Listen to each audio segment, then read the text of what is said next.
intenten Sí, por grabar. favor. Ahora sí, listo. Bueno, buenos días a todos. Muchísimas gracias por estar aquí hoy. Sabemos que es complicado este horario, que están todos trabajando, que son jefes de servicio, que están a cargo de sus efectores y que, bueno, tienen una sumatoria de tareas operativas muy importantes que indudablemente les lleva mucho tiempo y por ahí queda poco tiempo para la gestión, indudablemente. Pero bueno, es muy necesario que realicemos este taller, que podamos incorporarlo.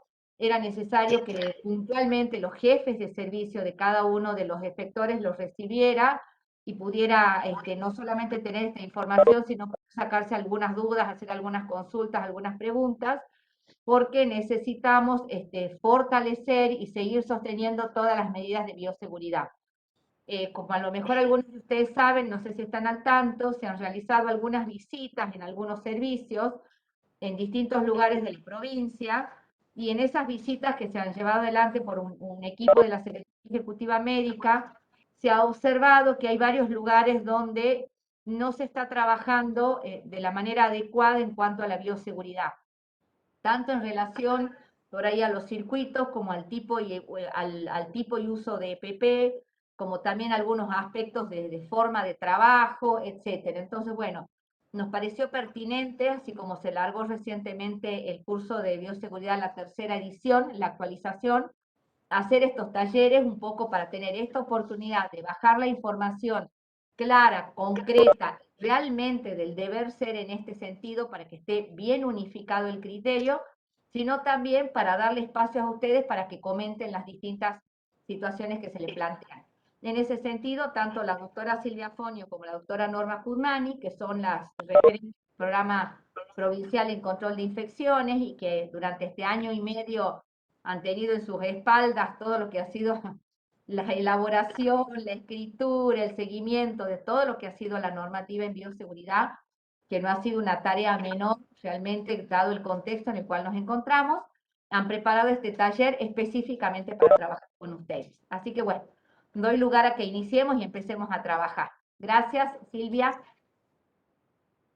Sí, Normita va a comenzar. Estamos las Sí, dos acá conectadas, Norma y yo, y iremos dando la presentación y después estaremos dispuestas al tema de las preguntas.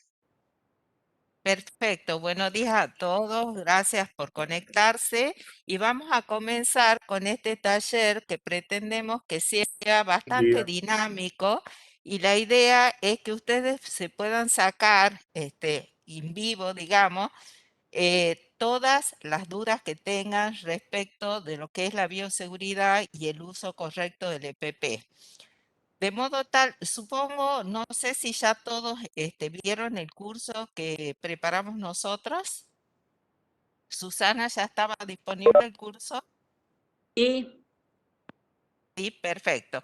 O sea, ustedes ya tienen una base teórica respecto del curso que nosotros dimos sobre la bioseguridad y cuáles son los conceptos que han ido cambiando durante esta pandemia, porque al principio era todo un contexto muy desconocido, no conocíamos este patógeno, ni teníamos muy claros los riesgos, la forma de transmisión tampoco se la conocía completamente.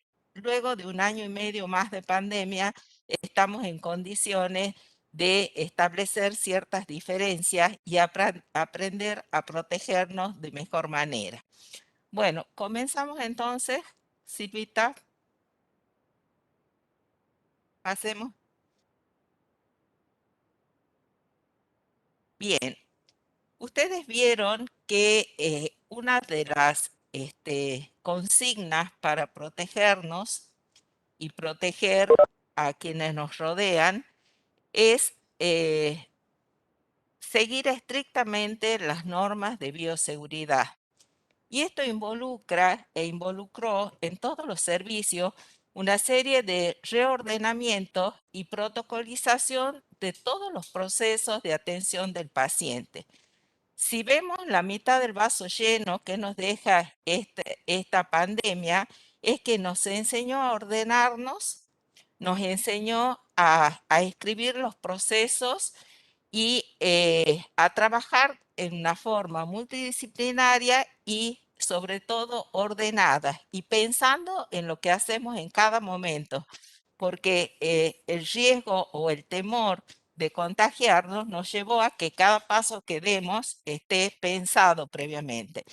Entonces debe haber un reordenamiento y protocolización de todos los procesos de atención del paciente, también de la permanencia del personal de salud en los ambientes de trabajo. Sabemos que hay cosas que se han modificado con la pandemia, como ser nuestros desayunos en grupo, nuestro almuerzo compartido, etcétera, y también en cuanto a la interacción con el resto de los profesionales de la salud. Entonces, tenemos que organizar los procesos y lo que quizás un punto muy importante es contar con todos los documentos escritos.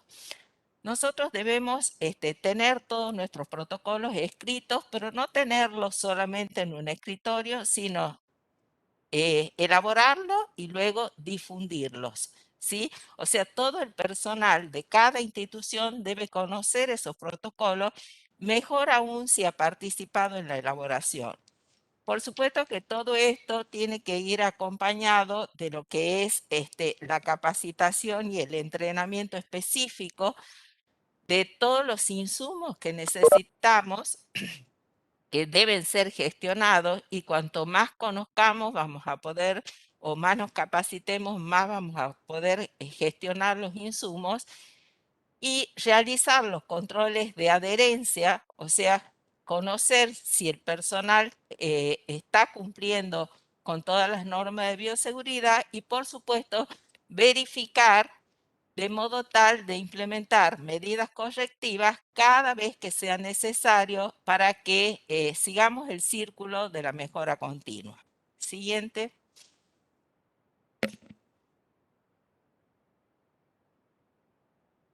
Entonces, ¿qué es lo primero que nos tenemos que preguntar? Lo primero que nos tenemos que preguntar en cada institución de salud en la que estamos trabajando es si contamos con todos los protocolos de bioseguridad propios de nuestra institución.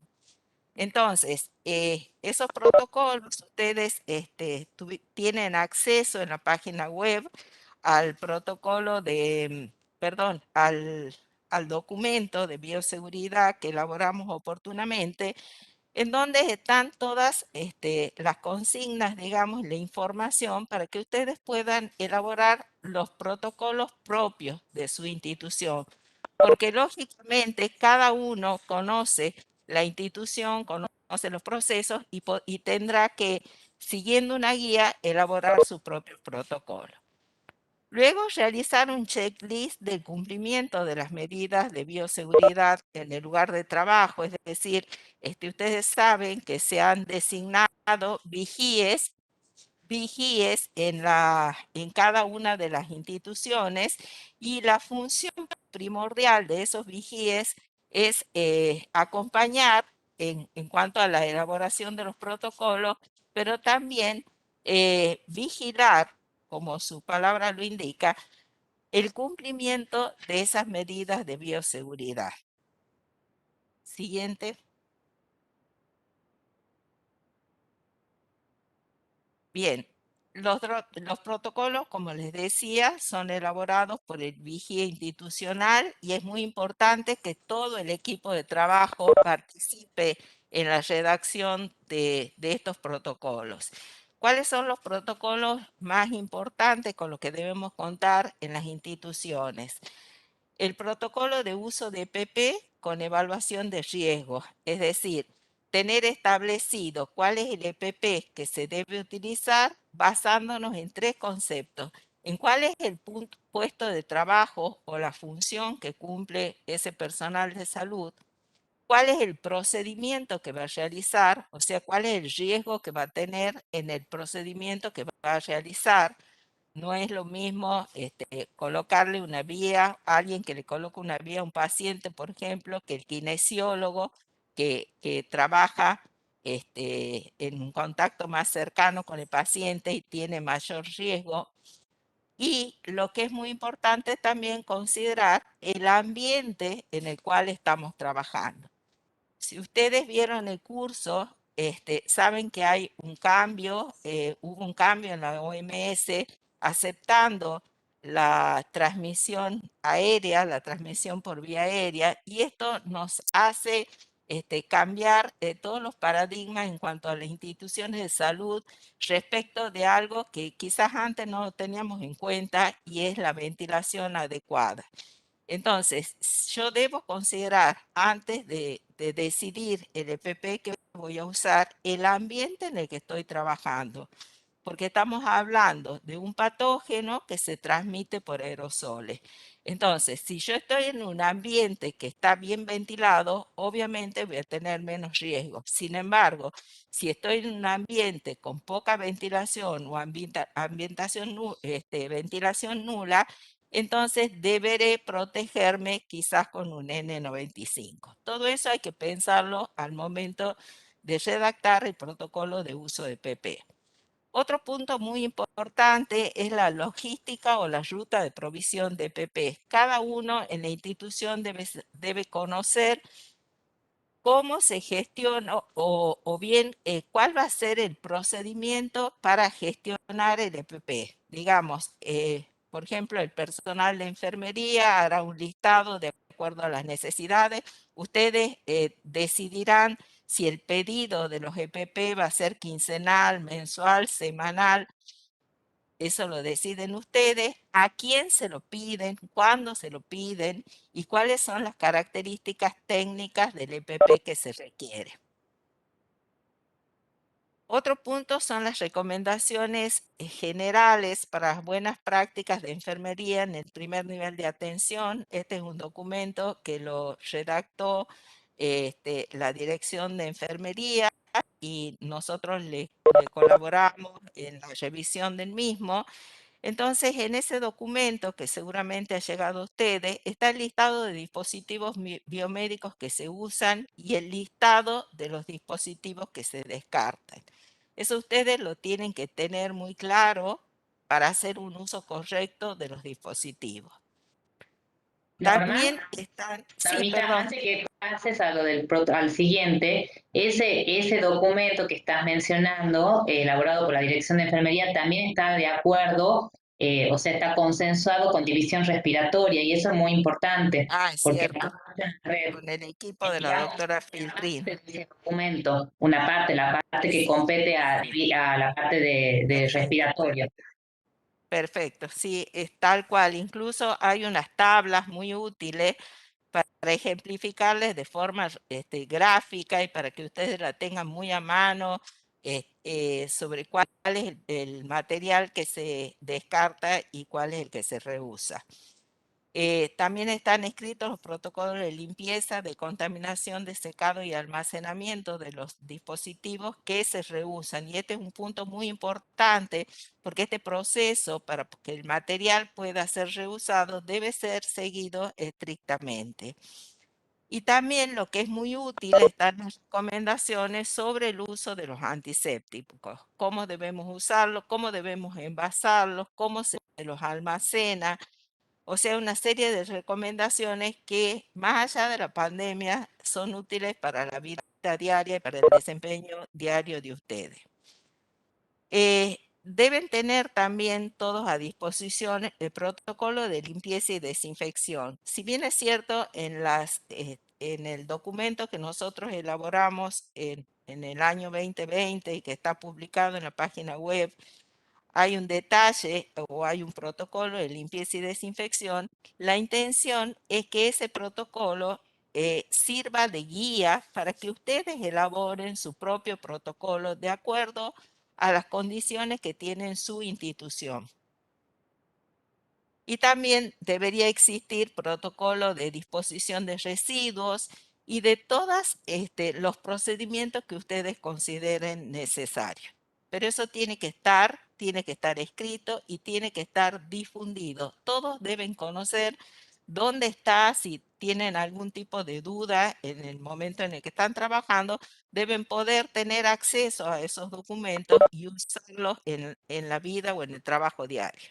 La siguiente. Bueno, este taller un poco surgió porque se hicieron un tipo de relevamiento de algunas instituciones de salud y en ese relevamiento se observó algunos, le llamemos errores o fallas que se han detectado, que seguramente no son intencionales, pero que hacen o que requieren que pongamos énfasis en algunos puntos y mejoremos en algunos aspectos. Uno de esos puntos es el almacenamiento de los EPP sin envase, sin rótulo o especificaciones técnicas. Otro punto fue la entrega sin higiene de manos previa, esto se observó en forma presencial, o la entrega sin considerar el EPP correspondiente según el protocolo institucional. O sea, estas fueron algunas fallas que se detectaron. Siguiente. Entonces se elevó un documento que nos llegó a un informe, digamos, que nos llegó al programa provincial de control de infecciones y nosotros como referente en coordinación con la licenciada Sánchez, organizamos estos talleres para que ustedes puedan visualizar qué es lo que estaba ocurriendo y cómo vamos a mejorar. ¿Cómo debemos almacenar o cuál es la forma correcta de almacenar el EPP? Debe estar almacenado en un ambiente sin que exista riesgo de contaminación, o sea, en envases que sean cerrados, en lugares que sean limpios, que sean secos y que además sean seguros. Lamentablemente sabemos que en algunas situaciones el EPP puede estar al alcance de personas que lo pueden sustraer, entonces también el lugar debe ser seguro. Los recipientes deben ser limpios, preferentemente con tapa y de un tamaño adecuado para cada tipo de EPP que se use. Ahí les buscamos algunas imágenes para que ustedes se den una idea. Y en armarios, preferentemente en armarios. Se ha observado que había, por ejemplo, barbijos sueltos, dispersos, y en realidad los barbijos deberían estar en su caja o en el envase original con las especificaciones técnicas. Es importante que si la tenemos disponible, es importante que estén o que queden en la caja las especificaciones técnicas de cada tipo de PP. Un punto que debemos considerar siempre es disponer de solución hidroalcohólica para realizar la higiene de manos al momento de manipular. O sea, siempre que abro un envase, por ejemplo, una bolsa de camisolines o una caja de barbijo, siempre tener la precaución de higienizarnos las manos. Entonces, tiene que haber disponibilidad de solución hidroalcohólica en el punto en donde se guarda el EPP. Y lo que es muy útil es tener un registro de control de stock. El registro de control de stock nos va a permitir hacer los pedidos de EPP en tiempo y en forma. Es decir, si yo lo tengo en forma ordenada y tengo un registro de qué es lo que tengo, qué es lo que voy usando, entonces cuando yo tenga que hacer el pedido se va a hacer en forma rápida, en forma ágil, si yo tengo todo ordenado con un registro como corresponde. La siguiente.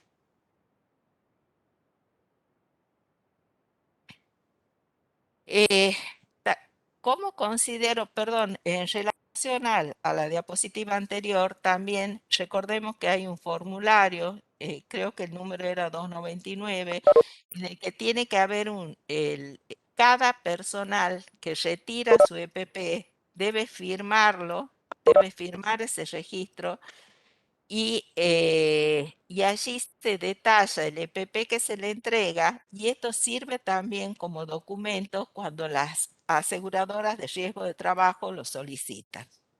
Ahora sí a la siguiente, perdón. Bueno, debemos tener o resguardar cierta atención en los EPP que usamos en ciertas situaciones. Por ejemplo, cuando manipulamos sustancias químicas o medicamentos que son peligrosos. Y cuando hablamos de sustancias químicas, también recordemos que hay ciertos desinfectantes que requieren algún tipo de EPP al momento de prepararlo. Considerar los procedimientos quirúrgicos, los procedimientos odontológicos o endoscópicos que pueden ser de alto riesgo y procedimientos que impliquen un riesgo elevado de exposición a líquidos y secreciones corporales. Por ejemplo, si yo voy a atender un paciente que está con vómitos o con diarrea y demás, yo debo estar debidamente protegido de todos los líquidos corporales. Y muy importante, el EPP, considerar el EPP en el personal de limpieza que puede estar expuesto a agentes infecciosos de las heces o de la sangre de los pacientes infectados. La siguiente. Bueno, otro punto que se vio fue de los errores, digamos, detectados en esas visitas que se hicieron, se observó que había máscaras faciales arriba colgadas, arriba de tubos de oxígeno o de un matafuego a la par de material inflamable, quizás por comodidad, por el soporte que tiene la máscara facial, lo colocan arriba de los tubos de oxígeno porque les resulta cómodo. Sin embargo, ustedes también en el manual y en el curso han visto que las máscaras faciales son de uso individual, son de uso personal, o sea, cada personal de salud debe tener su máscara propia y se hace así responsable de la adecuada limpieza y desinfección de su propia máscara. Todo el procedimiento está perfectamente detallado y esa máscara debe ser conservada en forma protegida en un lugar específico para guardarla. Acá ven ustedes fotografías también se lo dio en el curso y como les dije está en el manual, de la limpieza, el paso a paso de la limpieza y desinfección de la protección ocular, no solo de las máscaras, sino también de otro tipo de protección ocular, que se debe realizar entre cada uso y, como les dije, debe estar a cargo del usuario. Entonces, debemos contar con una vez que terminamos un procedimiento, terminamos de usarla, entonces debemos contar con un espacio que ya previamente hemos designado para hacer la limpieza y la desinfección, con los insumos para realizarla y por ejemplo, en la foto le pusimos algunas bandejas como ejemplos de lugares en donde ustedes las pueden guardar. Sabemos que hay procedimientos en donde se puede emplear un desinfectante en un solo paso. Acá está redactado y esto está en el manual y está en el curso, así que no vale la pena detenernos. Pero ahí está el paso a paso del uso del desinfectante en un solo paso o la limpieza y luego la desinfección. Sigamos. Bueno, otros ejemplos de errores que se detectaron o de observaciones que se detectaron en algunas instituciones de salud es un uso inadecuado en cuanto al EPP de acuerdo al puesto de trabajo. Por ejemplo, se observó que médicos en consultorio, que no eran consultorios de febriles, estaban totalmente vestidos con EPP de nivel 3. En algunos casos incluso tenía pantalla de protección, de modo tal que no tenían contacto directo con el paciente o una distancia adecuada. Y sin embargo, estaban con todo el EPP de nivel 3, con el uso de camisolín, con guantes, con respirador N95, con cofia y demás, pero, por ejemplo, no tenía protección ocular. Entonces, volvemos al inicio, pensar en cuál es el procedimiento que voy a hacer, cuál es el ambiente en el que estoy, qué tipo de paciente voy a atender y de acuerdo a eso decidir el EPP que voy a usar. Más adelante vamos a ver un algoritmo que los va a ayudar a ustedes en la vida diaria a pensar en estos puntos. También se observó administrativos que estaban algunos con camisolín y guantes. Es Es muy usual a veces ver administrativos que están con guantes usando una computadora. Eso implica un uso inadecuado de guantes, que están con camisolín y no tienen ningún tipo de contacto con el paciente. Entonces, debemos usar los recursos en forma adecuada y muchas veces estos EPP que se usan de más creyendo de que nos van a proteger, a veces se vuelven contra y nos crea más riesgo de contaminación. Em, el uso del barbijo quirúrgico sabemos que está estandarizado para todo el personal de salud y también se observó ausencia de una adecuada higiene de manos. Recordemos que la higiene de manos hoy y siempre, con pandemia y sin pandemia, debe ser un punto en el que todos debemos prestar atención y debemos acostumbrarnos en la vida diaria a realizar la adecuada higiene de manos. También se observó personal de limpieza que no tenía el EPP apropiado, que usaba tapabocas. Tapabocas no se debe usar ahora que tenemos abastecimiento suficiente de barbijos quirúrgicos, no se debe usar en la institución, en el personal de salud que está en una institución con atención de pacientes.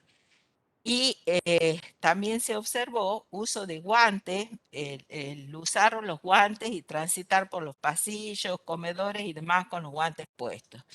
Eh, el guante también en algunas situaciones se vuelve en contra. Y también se observó en la zona de triage el no uso de protección ocular y el uso de tapabocas en lugar de barbijo. Todo esto, como les digo, son ejemplos de situaciones que se han observado en visitas que se han realizado en distintos efectores. La siguiente. Bueno, también se observó personal de enfermería con tapabocas mientras cumplía una función asistencial o con EPP con nivel 3, o sea, totalmente vestido, con guantes, con cubre calzado y sin protección ocular, o sea, con las mucosas de los ojos expuestas, sin higiene de manos en forma adecuada. Y algo que también se observó es el hecho de rociar la superficie de los guantes y los EPP con solución hidroalcohólica. Y esta es una práctica que no se debería realizar. En el ámbito de la kinesiología se observó algunos kinesiólogos que no se recambiaban su EPP, usaban el EPP nivel 3, pero no se los recambiaba entre paciente y paciente, y que circulaba con los guantes puestos mientras realizaba actividades no asistenciales. Bueno, acá le pusimos Sí, en bueno, grande para que lo arrancaba. recuerden el uso universal del barbijo quirúrgico para todo el personal de salud de instituciones sanitarias independientemente de la función que desempeñe. Siguiente. Entonces, en cuanto al uso, yo no puedo ver el título, Silvia, pero se refiere a los guantes. No puedo ver el título porque tengo un cartel ahí. Se refiere a los guantes, no sé si vos la ves. No, Normita, se refiere, no tiene título, se refiere al tema de la Ah, cohorte del paciente. bien, bien. No ¿Cómo hay más, no usamos había. el EPP? Ah, porque tengo un cartelito negro y a veces no puedo ver el título.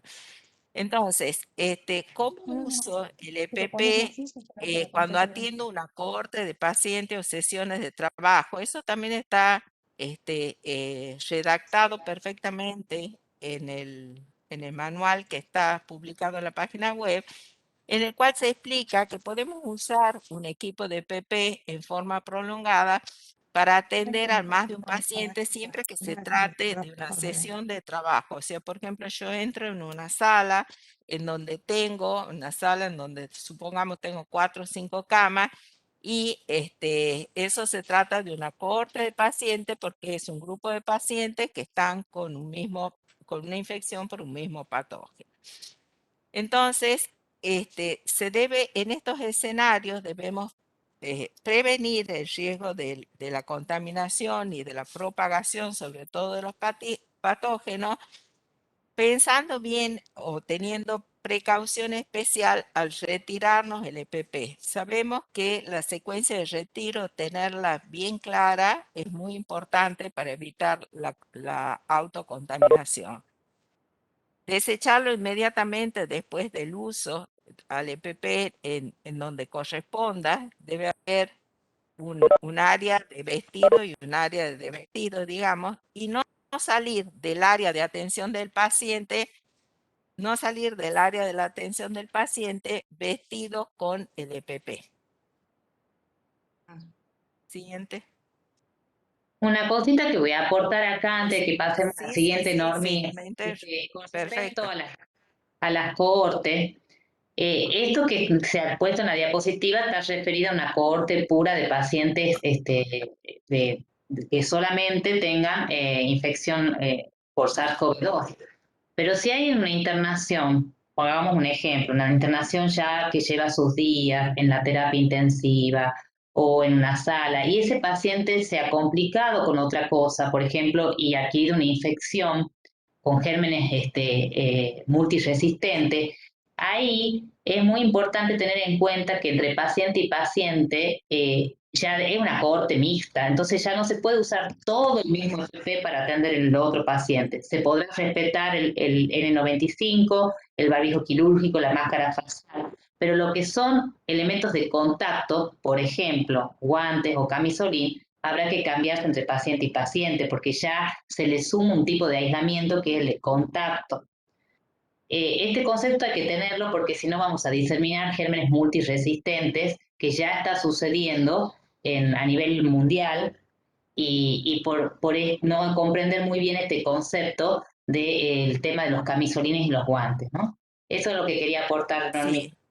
Sí, sí, sí, perfecto. Muy, muy buena la aclaración. Incluso el cambio de guantes siempre entre paciente y paciente, más allá de que sea un paciente con precauciones de contacto, ¿sí? Con aislamiento de contacto. La siguiente. Bueno, esta ya te la dejo a vos, Silvita, para que comences. Perfecto. Bueno, acá nosotros hemos armado un modelo de algoritmo para seleccionar el EPP, porque ustedes ya se habrán dado cuenta que el EPP no es universal para todos, sino como ya dijo Norma en las primeras diapositivas, depende del ambiente donde estemos trabajando, del tipo de paciente a que vamos a asistir y de las funciones o tareas o actividades que va a realizar el personal de salud.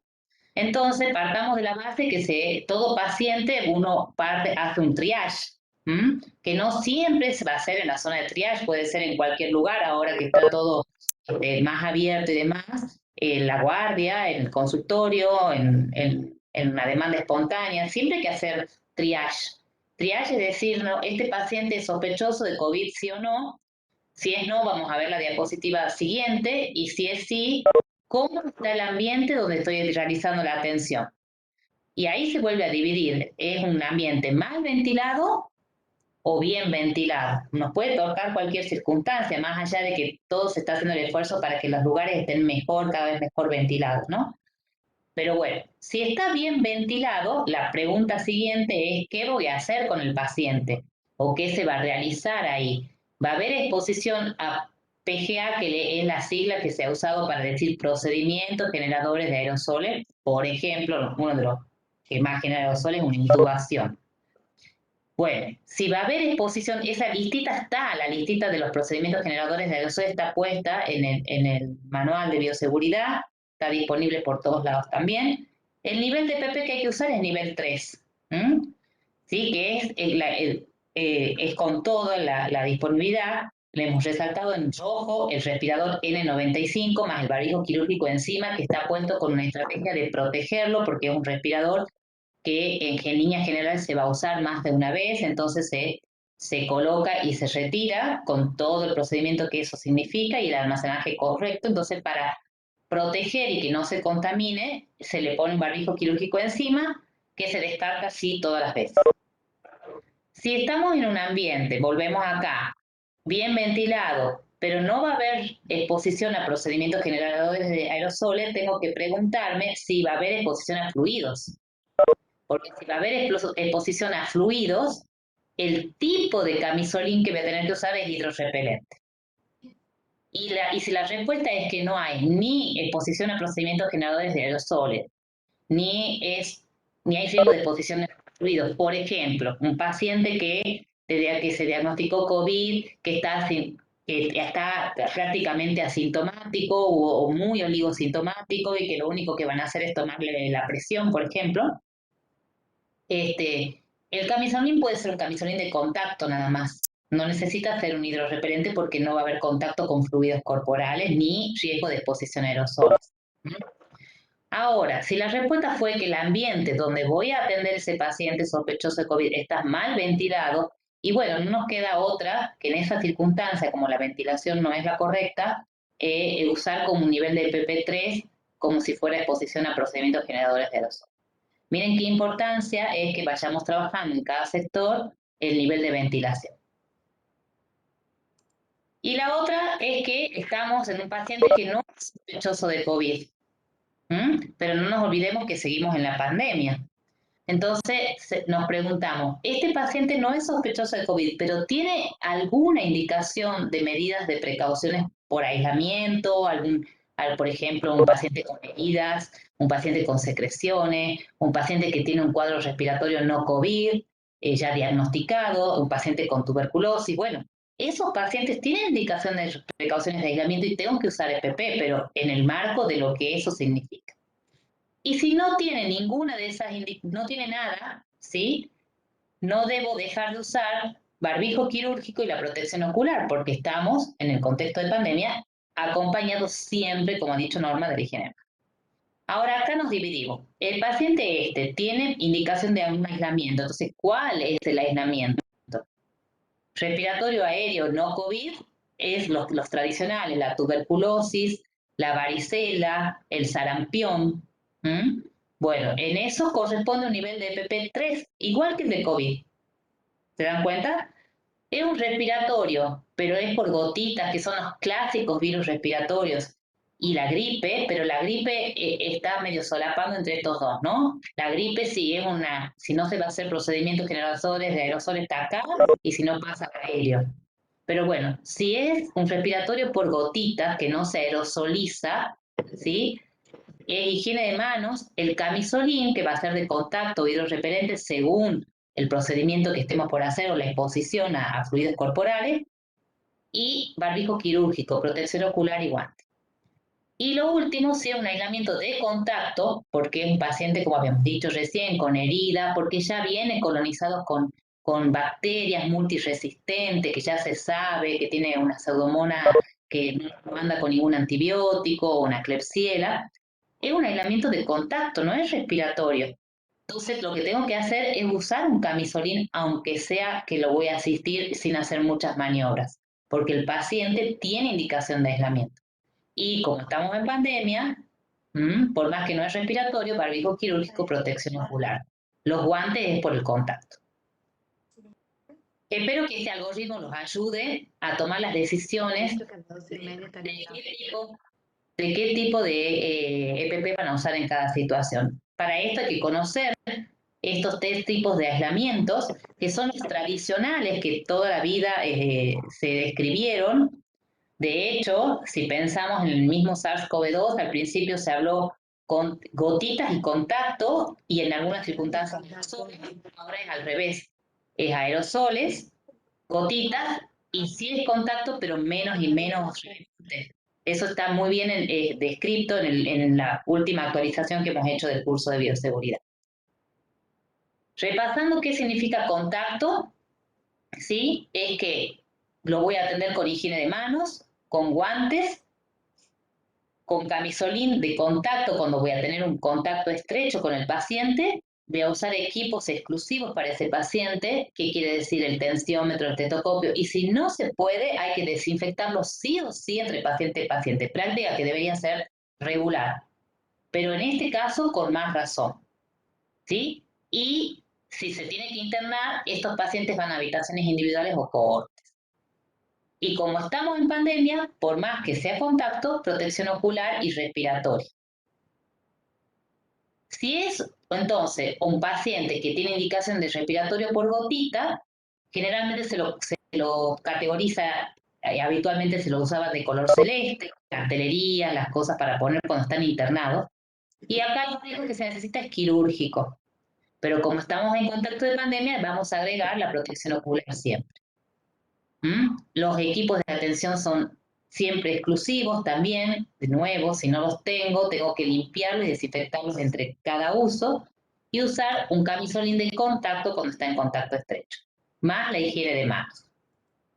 Y después el respiratorio aéreo, que esto es COVID y los clásicos sarampión, varicela, acá no pusimos tuberculosis, y la gripe o influencia cuando se van a realizar procedimientos de aerosoles, ¿sí? Que va el respirador N95 con el barbijo quirúrgico encima, además de todo lo que acabamos de mencionar, los sistemas de ventilación que están mejorando en todos los lugares, y el profesional inmunizado preferentemente. ¿Para qué? Para estas cosas. Inmunizado para gripe, para COVID, para sarampión, para varicela. Es preferentemente que el personal esté con las vacunas colocadas para la atención de estos pacientes. Otros errores que se han detectado siguiendo esos reportes que tuvimos es el uso justamente inapropiado de guantes, que ya lo nombró Norma, al circular los pasillos o rociarlos con solución hidroalcohólica, o uso de camisolín y guantes, y el uso del EPP por toda una jornada. Recordar que el EPP se puede usar en sesiones de trabajo o durante jornada, pero hay momentos en que hay que reemplazar de acuerdo si está si se humedece, si se ha contaminado visualmente y demás. El uso de elementos de los guantes médicos los queremos recalcar porque se ven muchos errores en este tema, ¿sí? Recordarse que si bien es un elemento de barrera que trata de evitar que la persona se contamine sus manos, ¿sí? Puede ser un vehículo de transmisión si no se lo usa adecuadamente. Y usarlo para tareas no asistenciales es inadecuado, y no cambiarse entre paciente y paciente es inadecuado. Acá le pusimos, esta charla va a quedar grabada, la pueden ver después detenidamente, la pirámide de la OMS, de cuáles son las indicaciones de uso de guantes, de no uso de guantes y de uso de guantes estériles. En general, podemos decir que no hay necesidad de usar en la comunidad. Ustedes, si se acuerdan, el año pasado hay gente que usaba guantes caminando por la calle, ya no se ve eso. En entornos que no se realizan atención sanitaria, los mismos guantes para atención de más de un paciente, y el doble par de guantes no da mayor protección para salud. Y sí usarlo en caso de atención física directa en pacientes sospechosos o confirmados. Ya con el sospechoso hay que usar, no hay que esperar los confirmación. Realizarlo en procedimientos asépticos, cuando se va a prever la exposición a líquidos corporales, en la interacción prolongada con el entorno de un paciente, por ejemplo, en limpieza y desinfección. Y también recordar que el uso prolongado de guantes puede reducir la resistencia por tracción, porque se van como rompiendo microscópicamente, y entonces aumentar el riesgo de permeabilidad. ¿Cuándo cambiarse? Bueno, esto ya lo dijimos un poco. No olvidarse de lavarse las manos cuando nos cambiamos retiramos los guantes. Sí, entre uno y otro están repitiendo. No se van a olvidar más. Y acá hay otros errores que se han detectado en el tema del manejo de los dispositivos de terapia respiratoria. Si ustedes ven acá, aparecen tubuladuras expuestas. Tubuladuras, no sé si usadas o que están para usar, pero se contaminan las tubuladuras. Hay que tener cuidado de eso. O colgados, acá no se ve en la foto, pero en la estaba el tensiómetro más tubuladuras expuestas colgadas en el tubo de oxígeno. Y estos son elementos contaminados. No debería estar así. Este es el cuadrito que mencionó Norma, ¿sí? Que está en ese documento elaborado con Dirección de Enfermería y División Respiratoria, donde está marcado en el cuadrito todo lo que es de uso individual y que no se puede reusar en terapia respiratoria, que se debe descartar. Quedan muy poco las cosas que se reusan, ¿sí? Muy poquito. Muy poquito, sí. Y lo que nosotros puede ser que haya algún elemento respiratorio que no esté en la lista, y si queda alguna duda, nos pueden consultar. Ya al final de la presentación les dejamos el mail de Vigíes, porque lo consensuamos, lo veo, hablamos con la gente de esterilización, con las enfermeras en control de infecciones, con la gente de visión respiratoria y vemos si hay algún elemento que no estuvo en la lista y que estén usando. Otros errores en el tema de los desinfectantes y los antisépticos. Recordemos que los antisépticos se pueden contaminar, o sea, no se autoesterilizan. Lo ideal es usarlo en su envase original, sin fraccionar, esa es la situación la mejor, con válvula dispensadora. Pero esto que se ve acá está mal. Expuestos en grandes cantidades con este dispositivo como armado artesanalmente y hace que esas cosas, esos antisépticos se vayan a contaminar. En esa guía que mencionó está bien detallado cuáles son las recomendaciones de los usos antisépticos, que tienen que estar en recipientes opacos. Meter para limpiar la superficie de la bolsa.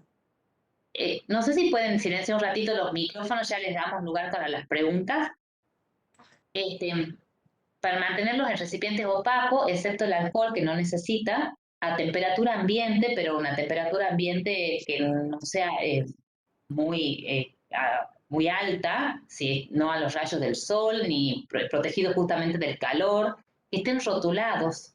¿Sí? En el rótulo nosotros les recomendamos que pongan la fecha de apertura, para que se den cuenta cuánto tiempo está ahí.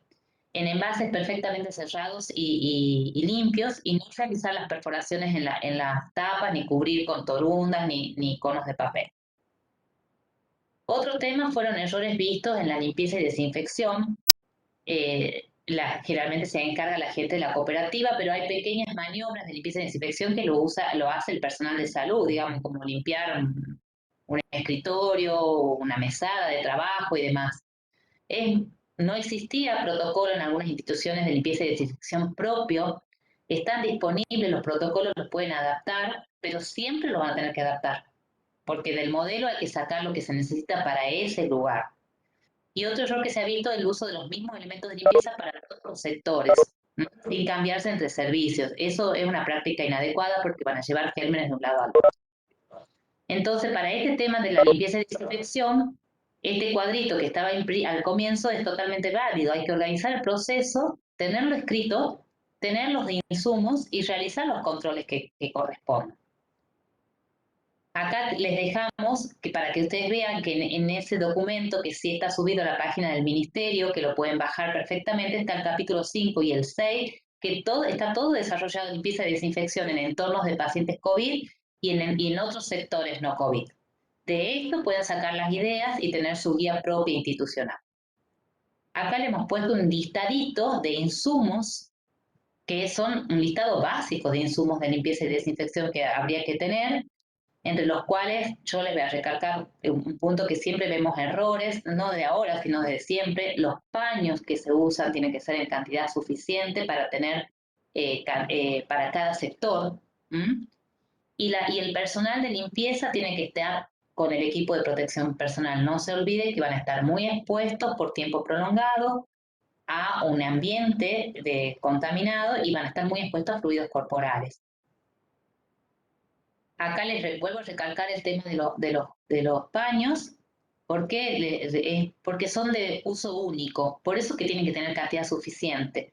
¿Y qué quiere decir de uso único? Que una vez que se lo utilizó para realizar la limpieza de un sector, la limpieza, que les recuerdo, el paño o se embebe en una batea por la desinfección, o se rocía la superficie y se pasa, porque la limpieza necesita la fricción del paño. Y el paño tiene que estar lo suficientemente útil. Y son de uso único. ¿Qué quiere decir? Que tengo dos opciones. O uso paños descartables, lo cual hay que ver la disponibilidad, los costos y demás, o uso paños reusables. Pero si son reusables, le tengo que dar el circuito de reuso que corresponde. Y en rojo le hemos recalcado este tema de los paños exclusivos para cada sector. No pueden ser los mismos los paños para un sector de oficina, que para un consultorio, que para el office de enfermería, que para el baño. O sea, los elementos tienen que ser propios. Y es de buena práctica usar de distintos colores para que no se mezclen. Y esa era la última diapositiva. Vamos a pasar a la sesión de preguntas, si ustedes quieren consultar. Acá está el mail de Vigíes, si no se animan o se les ocurre a posteriori una pregunta, pueden mandarla por escrito. nosotros la analizamos y respondemos por escrito también. Y esta presentación creo que, bueno, no creo, estoy segura que está siendo grabada y de alguna manera va a quedar a disposición. Les agradecemos mucho y preguntas del chat. Saco la presentación para poder visualizarla porque no la puedo ver por ahora.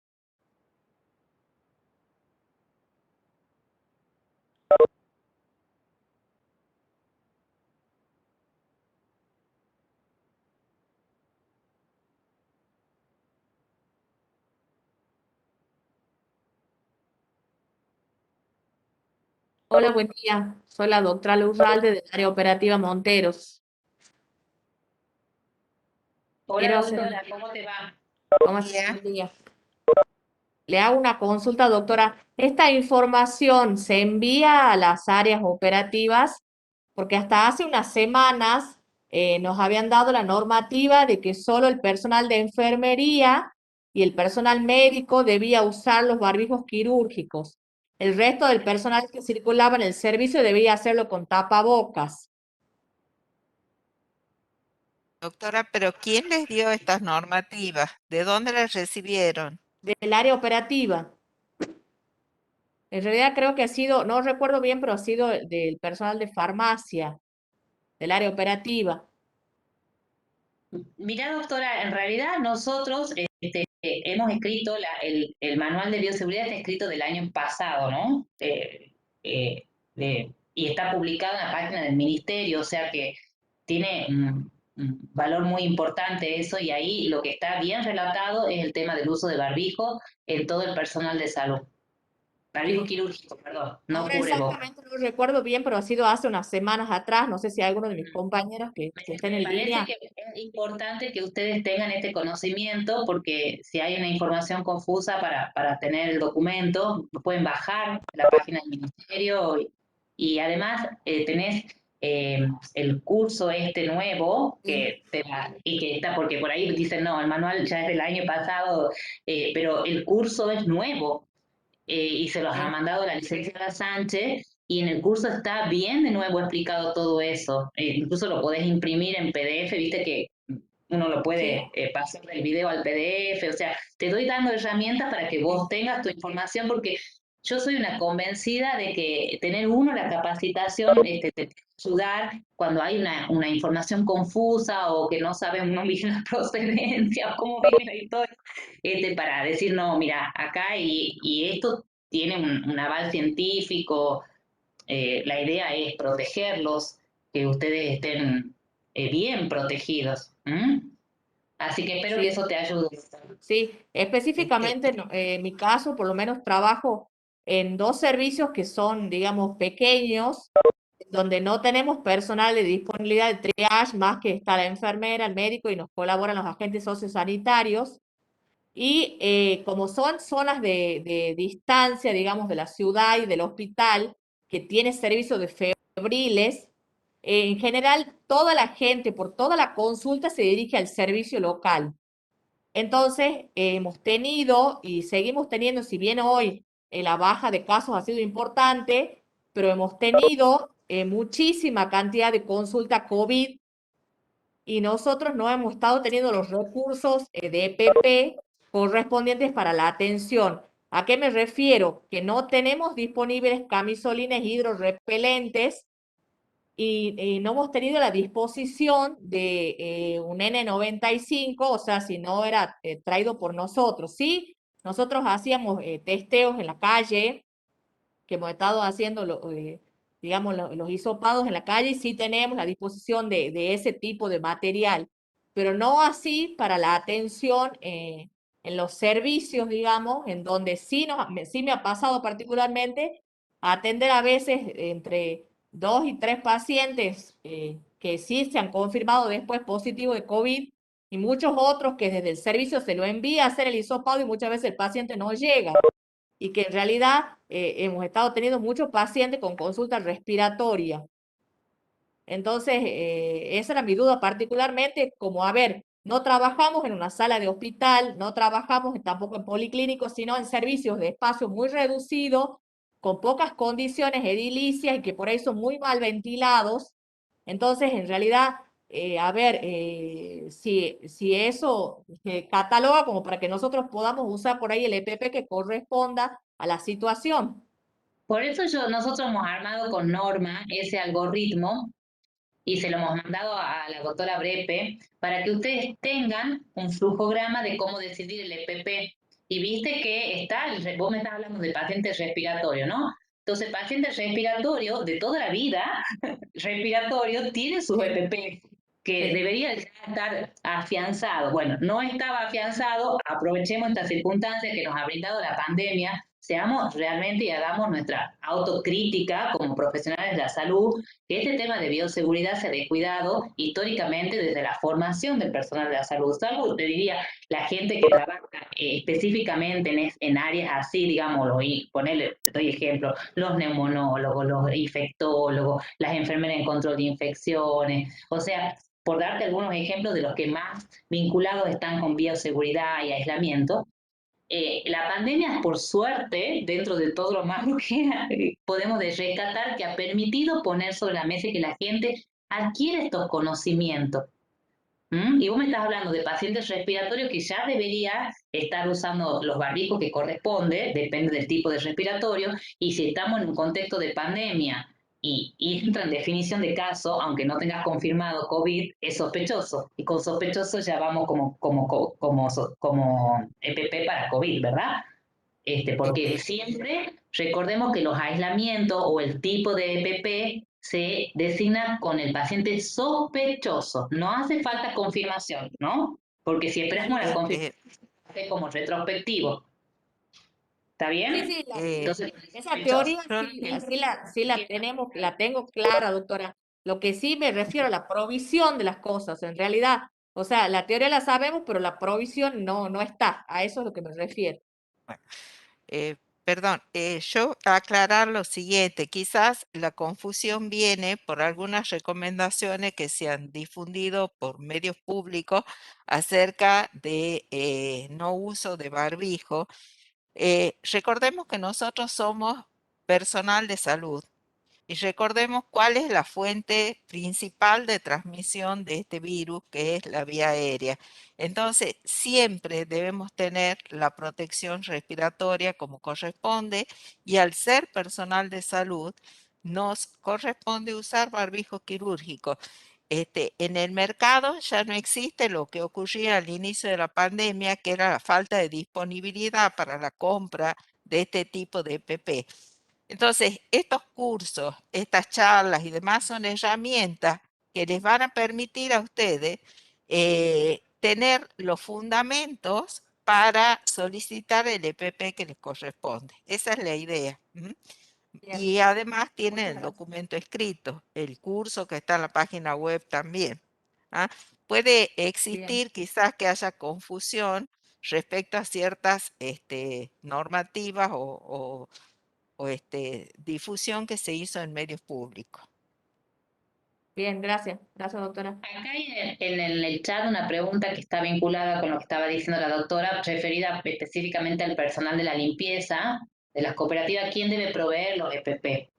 Bueno, yo creo que en mi caso no somos nosotros los que tenemos que decir quién le provee, sino cada efector, digamos, las autoridades del efector, de acuerdo al tipo de contratos y demás que tengan con el personal de limpieza.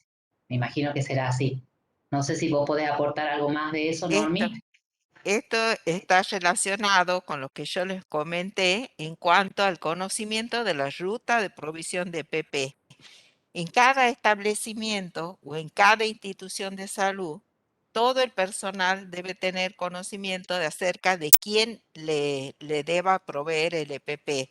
Y eso está más allá del conocimiento nuestro porque va a depender, como decís vos, Silvia, de los contratos que haya con las empresas estas que son tercerizadas. O sea, eso es si ustedes tienen su protocolo, su ruta de provisión de EPP escrito, esto está claro, va a estar claro. Bien. Dice gracias, Rocío, Rocío Daniela, Rocío o Daniela, que es la que generó la pregunta. Bueno, no sé si tienen alguna, que en el chat no veo que haya más preguntas. Voy a revisar de nuevo, me parece que no, que son las asistencias. No Y veo más preguntas en el chat. A lo mejor alguien quiere, si alguien quiere preguntar en forma oral. No sé si les ha sido clara la presentación a dónde apuntaba y sobre todo quizás un consejo es que tengan bien a mano el algoritmo o ese flujograma que intentamos hacerlo lo más claro posible de modo que ustedes puedan diseñar el EPP que van a usar en cada situación. me encanta tu idea, Norma, porque no se me ocurre recién que, digamos, si yo tuviera un efector en este momento, una forma de darme cuenta es imprimirlo, esas dos hojitas, y hacer un ejercicio con los que atienda hoy o mañana, por ende, ¿no? Y hacer un ejercicio y ir diciendo a este lo tendría que atender con estas cosas. Entonces ahí van a ir percibiendo la parte práctica de esta teoría que nosotros le hemos ido tratado de transmitir. Ahí Ponerlo también le van a surgir las dudas y eso las también los dudas. va a ayudar en la solicitud del EPP que corresponde.